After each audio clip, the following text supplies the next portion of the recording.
It's not that you can't afford her, it's that she wants too much. Why does she want too much? Women have always been consumers, in fact, over consumers by nature.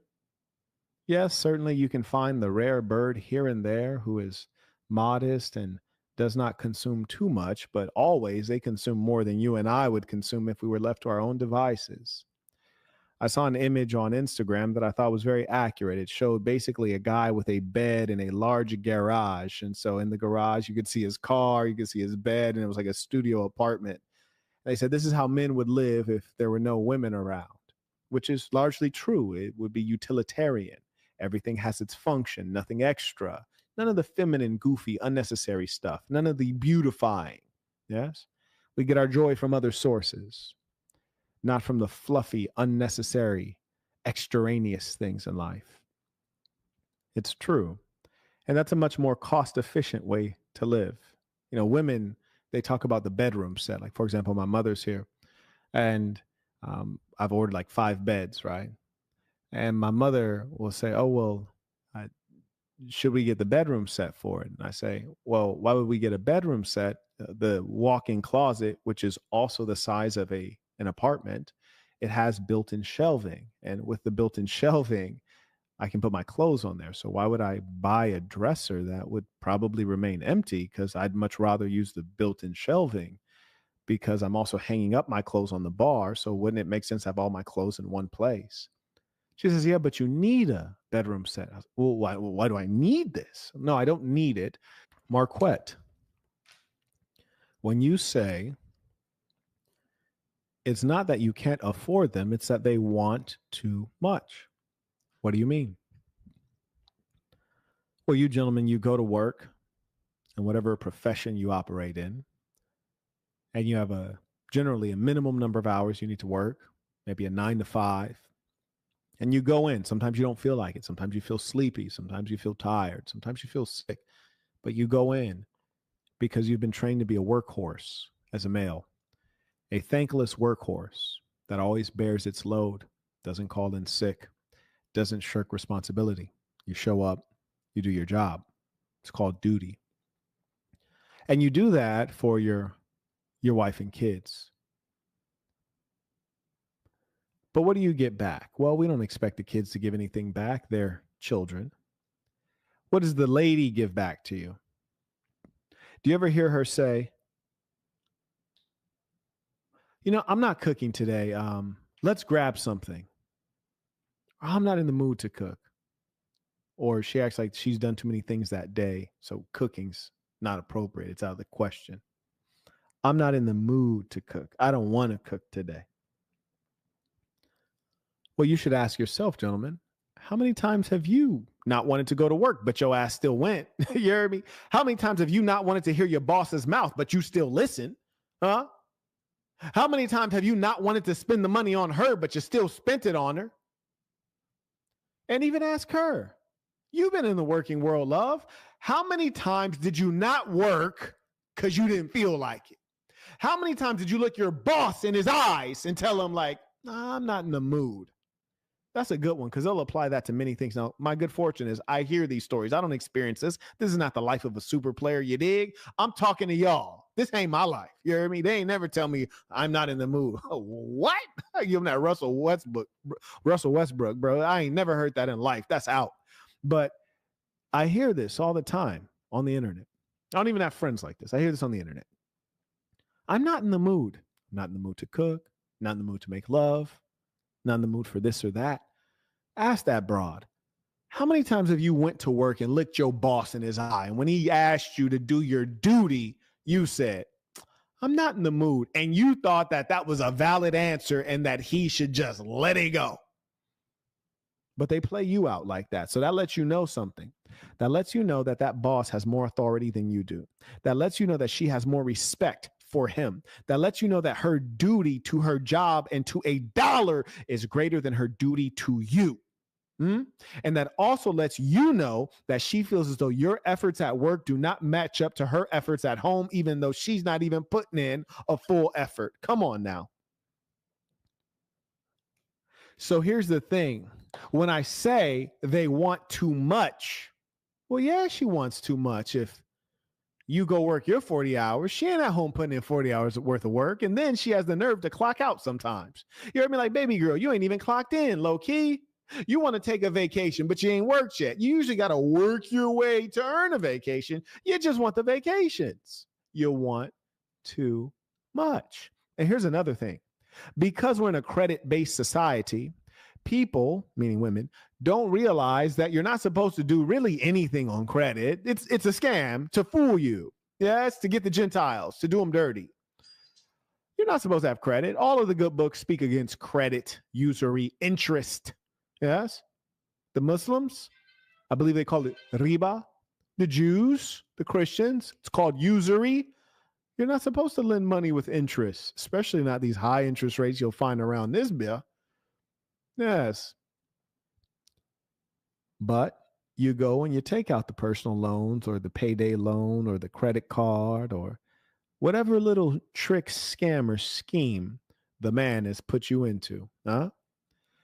And if you are a woman or you are a victim of a woman, then you'll let her make you think that you're supposed to go on vacation. We got to go on vacation. We got to go on vacation at least once. You get a vacation every week, stupid. It's called the weekend. Hey, send this to your girl. When she asks you to go on vacation, say, hey, you get a vacation every week. It's called the weekend. Go have fun. But no, they don't realize that the concept of a vacation, this level of leisure, this is for the leisure class. The leisure class is that bourgeois group of people who earn so well that they can stop working wholly, and not only stop working, which is to say stop laboring to bring in money, but in addition to that, they can increase their spending while not working. That's the vacation. And still resume their life without having to suffer a decline in quality of life. You know, the anxiety of the debt you just created that you probably can't pay back. That part. You see, you have lower class people trying to live like upper class people because you've been tricked into certain conveniences that are not appropriate for your income level. Marquette, what do you mean? Uber Eats, greatest example I could ever point out to you. You're telling me that as a middle class or lower person, you should be able to call up someone else to go cook a meal and then deliver it to you. So not only did you outsource the cooking, which is the most basic of things. Oh, well, don't forget, you outsourced the getting the groceries or the farming. You outsource the cooking and you outsource the delivery, and you got a tip on top of that. That is not designed, or it is designed for middle-class people because the person who designed it wants to make money off of you, but it is not meant for middle-class people. That is a concierge level service, but you are too irresponsible and you've mismanaged your family and your woman is out of control. So you're using these things to your own detriment. You see, people don't realize I came from extreme poverty and I know how to hustle. You heard me? I know how to save money. Like, listen, if I was in poverty today, in 6 months, I'll be back balling because I really know how to grind. You heard me? I'm gliding right now. I'm just gliding, but I know how to grind. I really do. And when it's time to grind, when I'm not in the position that I want to be in, nothing matters. We don't need comfort. We're going to deal with the basics until we can save up some money. We're going to make that capital active and we're going to get the bag in. But a lot of you people, you're dying by it. It's death by 1,000 cuts. Yeah, we cut a little bit of money out of your budget doing 1,000 stupid things that I never do. I'll give you an example. Here's 1,000 stupid things that Marquette Devon Burton can't afford to do. I cannot afford to smoke cigarettes. It's too expensive. I cannot afford to drink alcohol or to go to the club. It's too expensive. I can't afford to buy broads drinks that I'll never see again. It's too expensive. You hear me? I can't afford to buy sunflower seeds because it's not a real meal. It's not going to make you full. You hear me? It's just a waste of calories and a waste of money. I can't afford to buy candy. I can't afford to do so many of the dumb things that you guys do. I can't afford Uber Eats. I don't like strangers making my food any damn ways. And in Atlanta, those ratchet because they eat some of your food on the way over and just hand it to you like they ain't did nothing to it. I don't trust it, and I can't afford it. You heard me? But I'll tell you what I can afford. I can afford for the woman that's under my roof to get up off her and go to the grocery store and get some nutritious, fresh groceries and bring them back and go ahead and cook them up and serve a boss something fresh and delicious and healthy. I can't afford that. And it's a lot cheaper and there's higher trust and it's just the way to go. Yeah, I could afford that all day. Yes. Do you know how expensive it is to eat Uber Eats? You do know how expensive it is, but you're not cognizant of it. That's why you have been suffering. You make however much money you make every 2 weeks, and then at the end of the 2 weeks, you're broke again, and you can't figure out why. Well, maybe that's why when Marquette Devon Burton goes and stays at the best hotel suites, he always leaves with the toilet paper. It's a consumable that I know I'm going to need again, and I'd rather not have to pay cash for it. They'll let me take all this toilet paper, and they won't say a thing to me. You hear me? So I will be taking it. Absolutely. Sometimes I even take the Kleenex too. And I don't even use Kleenex because I exercise every day, so I don't really ever have a cold or like a runny nose because I'm in peak physical condition. And I stay away from filthy, impoverished people, so I don't have any sniffles or sneezes. No, I'm in great condition. I stay around clean, wealthy people, and I exercise every day. So why would I be sick? I don't even need the Kleenex. But I'll every now and then I'll take it.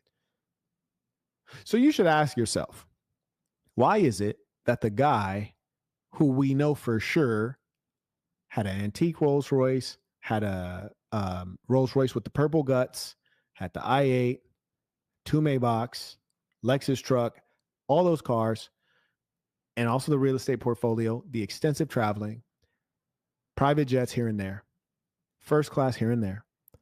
Why would that guy take the toilet paper out of the hotel like he needs it?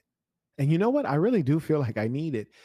It's because it's a consumable that I know I will need, that is money that I don't have to spend. Currently, I don't get the private jet for free. I don't get the first class flight for free. I have to spend that money. The toilet paper, the only cost to taking the toilet paper from the hotel is maybe my pride if the maid staff sees it in my suitcase. You know what I mean? And it'll be ironic because my suitcases are $3,000 a piece. You know what I mean? They see the $3,000 a piece suitcases with the free toilet paper in it. Hey, it is what it is. The only cost is just a little bit to my pride, but I don't feel prideful about that at all. That's why I'm in a strong position, because I make strong decisions and I'm not trying to impress anybody. I tell you guys that because not only do I have no shame about that, I'm actually proud of it. Thrift is a great characteristic in a man and in a leader.